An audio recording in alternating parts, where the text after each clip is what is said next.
What's up, y'all? Welcome back. It's been such a long time. I hardly remember the intro. The Scaling Ventures pod. We are building a portfolio of niche vertical SaaS firms that punch like 50 milli ARR giants. There it is.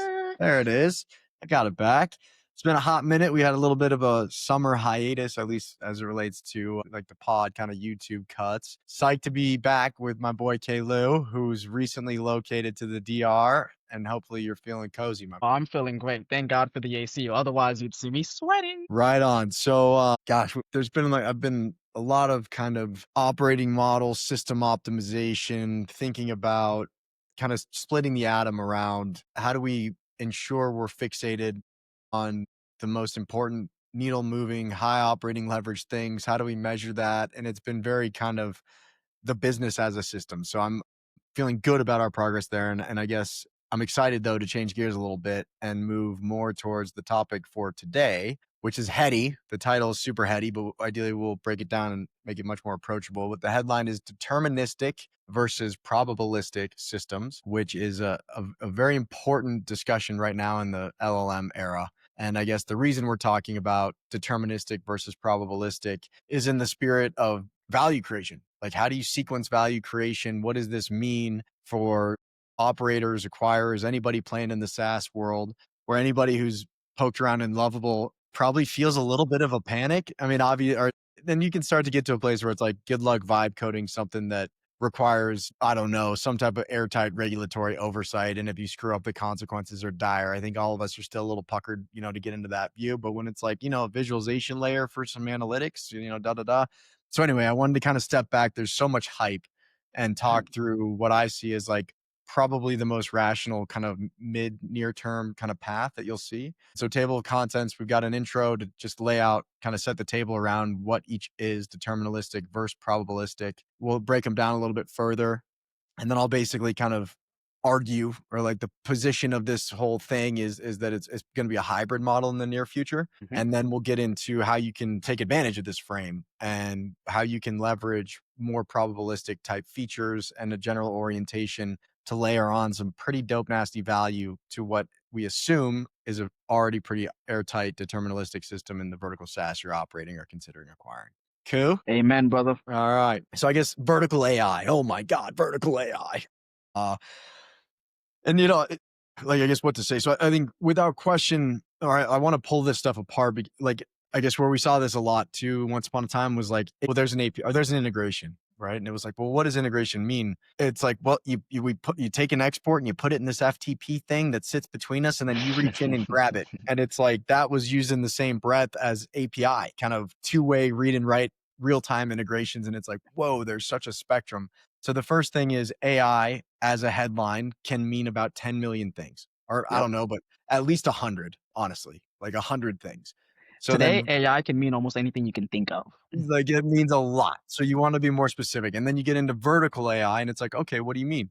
And I think some of the stuff that's been on magazine covers are agents. So agentic AI. So autonomous systems that can kind of interact with data, make decisions, execute actions without a human in the loop, or with a human in the loop for a very specific component.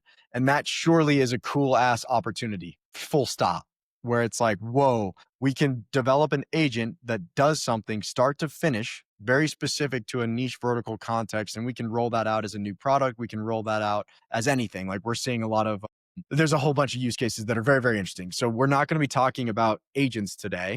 And we're going to, and I think that is kind of the most evolved kind of edge of what's capable right now, are kind of like these agentic systems and putting them into a very niche vertical context. There's tremendous opportunity there, and basically delivering outcomes, which is a cool place to be. But before you kind of get to that place, I just kind of wanted to level set that SaaS, the bones of SaaS are databases and automation. It's information systems. It's information, right? A CRM is customer data held somewhere, and it's surfaced up in certain fields so you can make sense of it, and then you can run automations like send this customer an email, send this kind of thing. So for all the sexiness, it's a database somewhere that has a UI on front of it that allows you to interface with that data, make use of that data, execute automations and things like that. And so if we switch gears now into kind of distinguishing between deterministic and probabilistic, and I think what's cool too, I guess, like if you look at LLMs, they're basically probabilistic machines, right? Like they're Right. predictive. So they Everything look is at about inference when it comes to LLMs. Yes. exact. So that's where probabilistic has really. So basically, like LLMs are really good sentence completers. And Is like insight providers like when it's the a way data's to really good. distill stuff down. It's like, and if you break down how transformers work, like they're literally predicting the next word based on the words that came before it and in the context, Hmm. and they're all tuned with weights and stuff like that. So I don't want to downplay how radically complex it is. But at the end of the day, they're predictably completing sentences in the form of robust essay, or right, that scales up like crazy. So there's this concept of like, whoa, like these are kind of probabilistic, which means it's like a best attempt at what to say or put next based on Yep. what came before it and per weights that are tuned as a function of like distributions and mass across whatever data set you're looking at. And that's why it's so interesting and relevant right now. Deterministic is like OG flows, which is basically I want predictability. I want to put the same input in and have the same outputs come out. I want it to be very, very predictable. And this is where you start to get into like OG B2B SaaS, which is like we got to manage our customers, CRM, we got to manage our books, accounting, ERP, we got to manage our people, HR, So you tech, have to. human capital management. So with that, you have to create repeatable, scalable processes which drive directly to the deterministic systems. And so if we put back to like all SaaS tastes like chicken, it's usually automation of like the most foundational workflows in a business. So some are like, we need to onboard an employee. We need to, blah, blah, blah. We need to administer benefits. We need to send an invoice. We need to da, da, da. And it's like, cool. Same workflow. There's a series of input and it's a little system. Inputs, process, outputs. So some things like that, quoting, invoices, counting, commission tracking, calculations, running operations on numbers, stuff like that. And that's the bread and butter, right? Because it basically streamlined and accelerated what was humans moving pencils and pushing paper or whatever up until this point. So And the this, reason why you want to classify it as deterministic is because you expect the same result every time that process runs. It's not a yeah, scenario where you're going to get a different insight. It's like, no, your commission needs to be tracked specifically to the formula every time. That is every time, deterministic. no margin for error. So, and especially like in industries where maybe like we would call them digital laggards, or this is where you start to get into, and you hear like Chamath and all those guys talk a lot about like vibe coding or 80/20 or whatever, where he's basically taking an LLM first operating model and trying to tip over Salesforce and Oracle. And you start to appreciate that, if you're in healthcare, manufacturing, logistics, anything financial services oriented, there is zero margin for error, Right. right? And so back to the probabilistic thing, like 99.5% accuracy is not acceptable.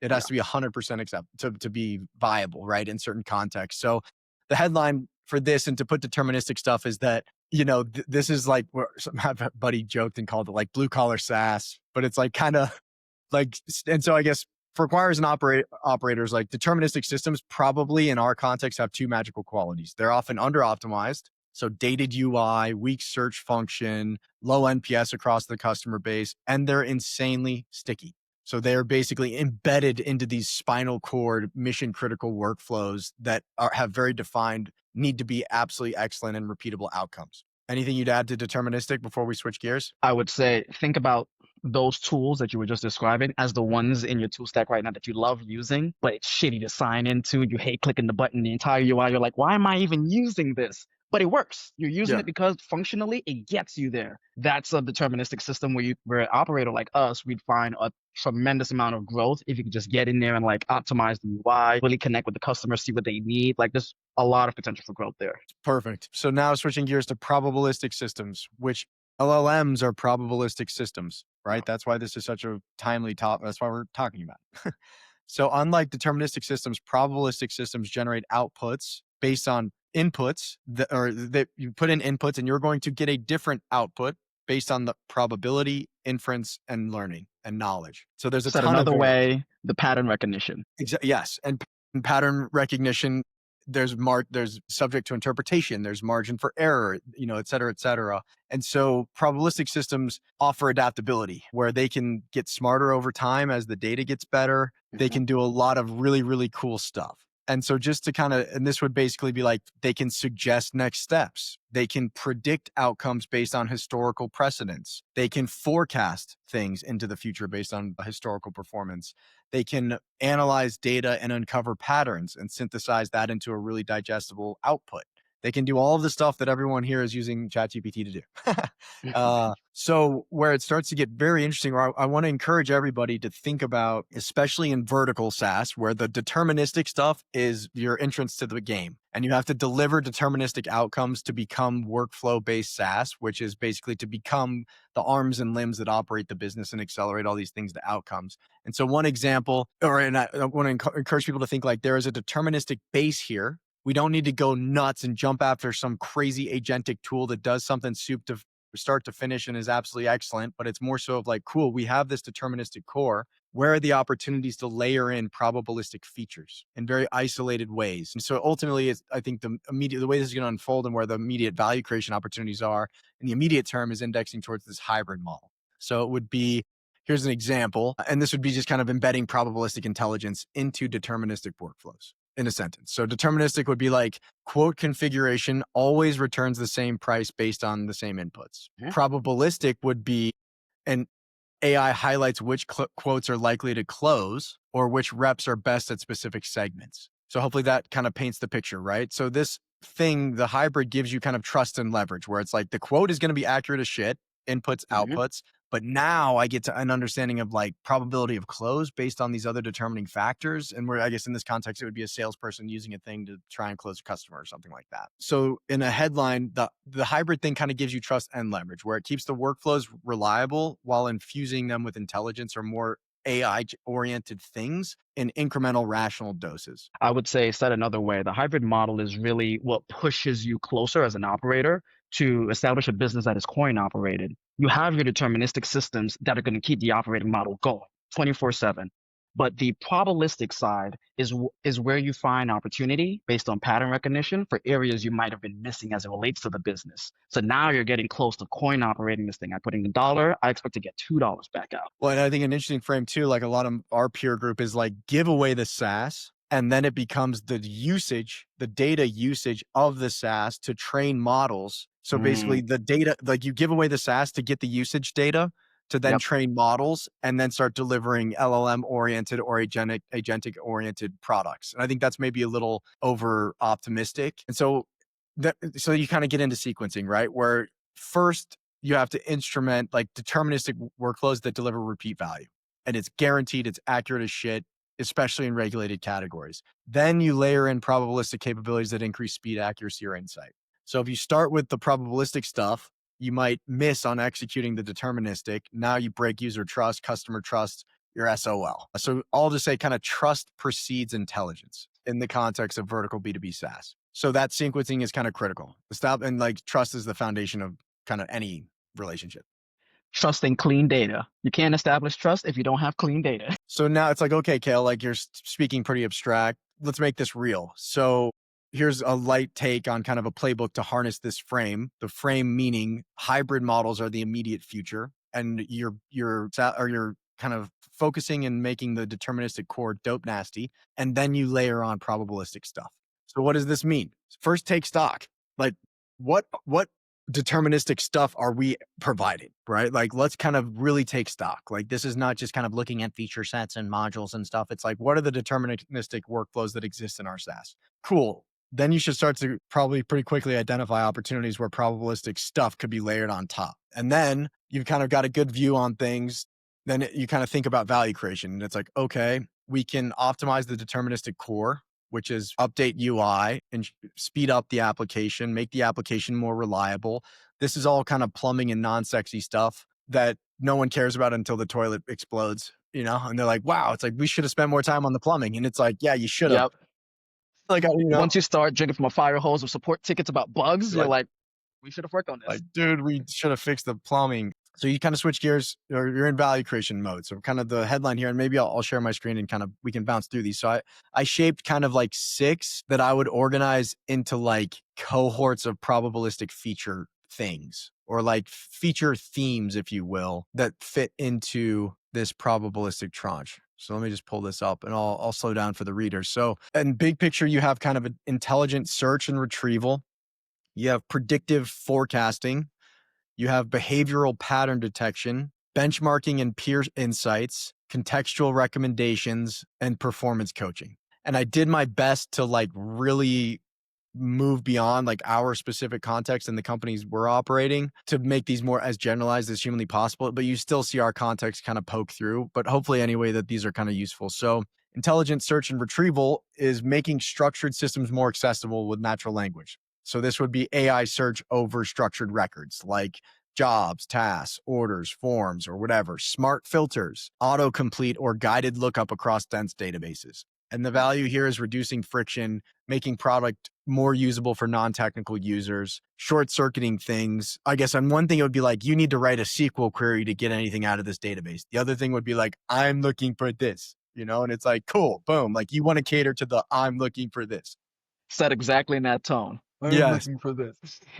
And then we get into predictive forecasting. So this is to surface or suggest what's likely to happen next before it breaks something, or what's Yep. next. And so this is predictive. And this is a little bit muddied, but this one is kind of more like proactive alerting or exception alerting. So this is more like surfacing stuff that is likely to go haywire before it does. So you're avoiding a fire drill. So kind of predicting negative outcomes that you need to stay on top of. And this is more in the spirit of broader kind of customer success, but Yeah. also then kind of looking at predicting things based on historical data. So you can forecast task completion, churn, errors, demand trends. You can predict exception events like missed deadlines, payment risks, stuff like Yep. that. And again, some of this stuff blurs into operating model of the business itself. And then there's other, and don't sleep on, and obviously that is a sick opportunity too. Like, and we should talk about that too. It's like, what kind of probabilistic shit do we need to embed in our operating model to forecast Right. revenue, to forecast whatever it is, If right? accounting can realize that our ARR is going to be, or our ARR revenue recognition for next month is going to be delayed because these X number of customers, about 25%, are always delinquent past 15 days, we have to start working on that immediately, including like, let's say, notification banners in the platform,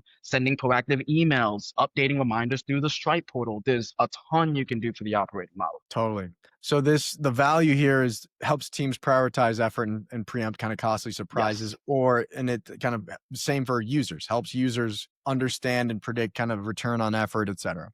Then we move into behavioral pattern detection. So this is where you turn user and system behavior into actionable alerts. Hmm? Example would be detect deviations from normal usage patterns, flag drop-off risk, delayed actions, scope creep, et cetera. This enables proactive support, automation, and retention plays.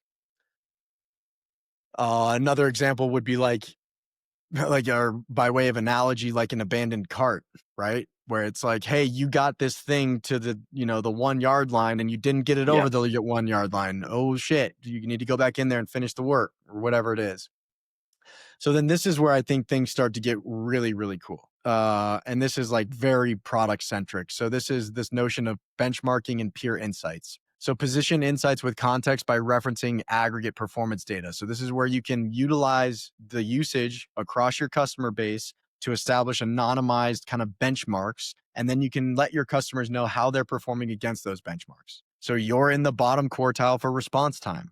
Teams like yours automate 3x more tasks per user. So this is a situation where you help users understand where they're over efficient and deficient. I don't know what the positive version of deficient is. Inefficient. Insufficient. Is it up? Yeah, but it's basically like you're overperforming here, you're underperforming here. There you go. So, and it can encourage adoption within the product as well, but mostly it helps them understand like, ooh, we're really strong over here, we're not so strong down here. Right. Um, Contextual recommendations. So this uses data to recommend high leverage actions inside existing workflows. So suggest next actions, suggest templates or configurations based on usage history, offer pricing or timing nudges informed by pattern matching. And apologies, this is kind of blur. I wanted to just get this out honestly, but there's a lot of blurry area here between like probabilistic tools inside the business, operating systems for the business, and how you get down and how capture and or deliver and capture, create, deliver and capture value, right? Which is capitalism, period. And then some of this blends over to like what we're really trying to talk about, which are features, probabilistic features you can embed and implement in your product to start to move towards this AI oriented posture. Performance coaching is a little bit of an extension of the benchmarking and peer insights, but this has turned activity and outcomes into personalized improvement feedback. So identify patterns and success rates. You would be more productive if you did more of this in the product. You would be X more productive if you did Y more in the product, as measured by your benchmarks of your peers who are doing more of this and seeing these results. So you start to direct and orient users towards best practices without touching anything, which is the name of the game. Like you want them to get better and better and better and better over time. So this would drives continuous improvement across users, teams, or customers. So general take there. Hopefully this inspires. I didn't go super deep on this. Like this could be this could be our next 10 posts, honestly, is like, what are these probabilistic little like feature themes that you can attack in the Hmm. spirit of moving towards a hybrid product that combines both deterministic and probabilistic capabilities and starting to be a more relevant kind of current technology vendor. So we'll touch here. Last thing, I mean, like this kind of encapsulates it, but like the go-to-market messaging is like sell trust first and deliver on those deterministic outcomes, then deliver insights second, and position the hybrid as transformation. Like you're layering on, because the other thing too is, as sexy as this stuff is, as soon as you're like, we're gonna be AI, your customers are gonna be like, whoa, what are you doing with our data? Well, it just raises all. Is this going to break it? Like, I don't want this thing to like maybe put together a quote.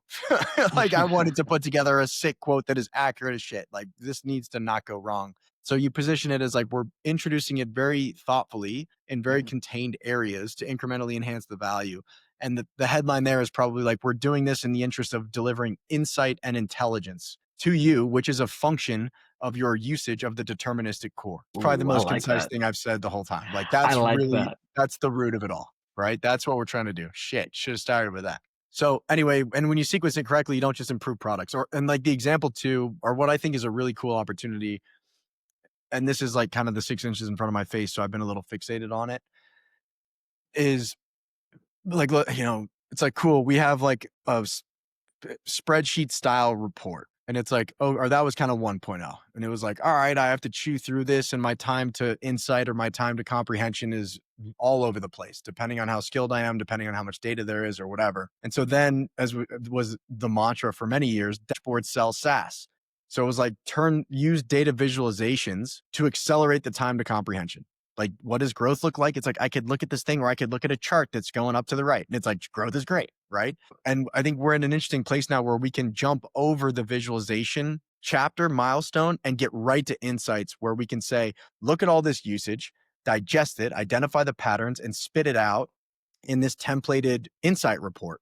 So With I say, recommended actions. with recommended actions. Oh, and then put that in the context of my broader peer group, which you have unique visibility to as a SaaS vendor, right? So this is Exactly. where, And message it in a way where it's clear to each function, including at the executive level, so everyone's aligned. and then it becomes like, I want everyone to use this so I can understand where we're great and where we suck. And then I can Yeah. cater my improvement plan, and we can make the business better, meaner, faster, stronger, whatever. So, conclusion. Well, I'll just read this puppy. In the LLM and agentic era, the deterministic versus probabilistic distinction is no longer just for engineers. It's a strategic filter for founders, acquirers, and operators to assess technical debt, prioritize sequencing, and then layer intelligence without losing trust. So I think the companies that win don't just shout vertical AI and start just going to market with all these crazy agents that are half baked and start, and the risk there is an agent is executing a deterministic workflow, but it's using some probabilistic stuff along the way.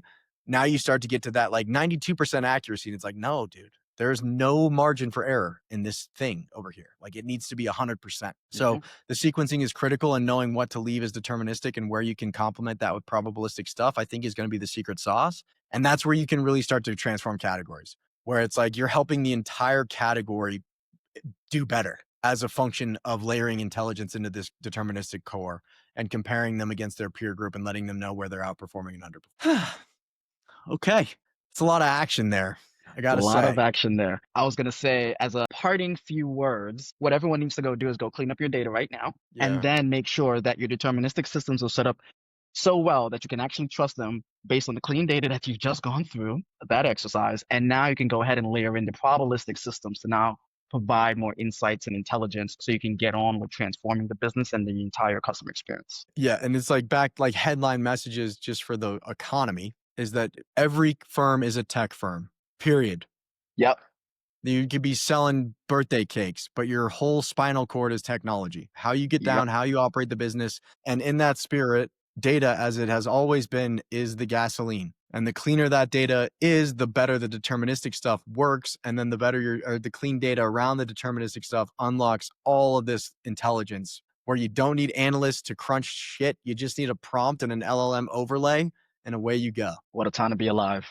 It's a sick time to be alive. And that's where you start to question like the actual interface, right? It's not going to be UI. It's probably like Okay, I'm going to go in and I could look at this dashboard, or I could be like, yo, are sales better this quarter than last quarter? What do you think sales are going to be next quarter? Could be a Slack message, a text So message. it changes how we interface with technology, right? Like straight up. So it's a cool time to be in SaaS. I appreciate everyone's nervous about getting obliterated more so than ever by Johnny undergrad at MIT who vibe coded some shit unlovable. But just know the deterministic core is no margin for error. It's very hard to do that. You can compete on knowledge and empathy with your specific niche vertical. And the really exciting opportunity is to layer in some of this probabilistic stuff that's kind of intelligence oriented. And don't worry about the guy at MIT. He doesn't have your 20 plus years of industry contextual experience. He doesn't know the Yeah, right questions to ask. there you go. All right. For the love of the game, if this was helpful, like, share, subscribe, whatever. I need to say that more I probably, love it. but And then we got a point. Like, yeah, cheers. hit the bell, baby, or whatever they say. So anyway, much love for the love of the game. Get the laser beams Ooh, rolling. no Mac Mini today. All right. Much love, my man. I'll see you next All time. right. Take care. Peace.